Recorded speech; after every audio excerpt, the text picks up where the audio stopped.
Kakak beradik berinisial AM, 18, dan TB, 25, diringkus Polresta Bandung.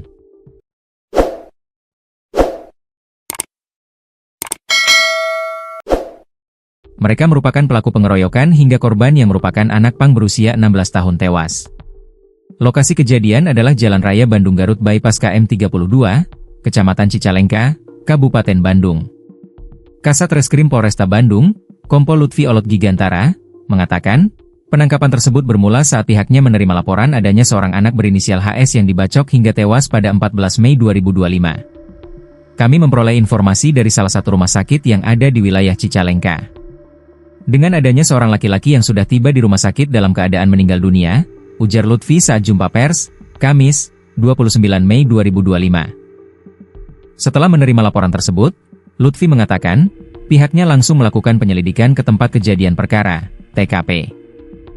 Polisi mengungkap bahwa korban dikeroyok oleh 3 orang, yaitu TB, AM, dan Z. 2 dari 3 pelaku diamankan jajaran Polresta Bandung tak berselang lama. TB dan AM diringkus di rumahnya yang ada di Kecamatan Cicalengka. Sedangkan Z masih buron.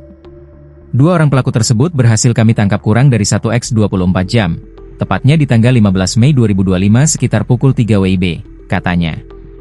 Lutfi mengungkapkan, modus penganiayaan tersebut berawal dari korban yang memukul satu pelaku yaitu AM. Lantaran tidak terima, AM mengadukan perbuatan tersebut kepada kakak kandungnya TB. TB lalu mengajak Z dan AM untuk menganiaya korban. Motif yang kami dalami, pelaku ini sebenarnya tidak mengenal terhadap korban.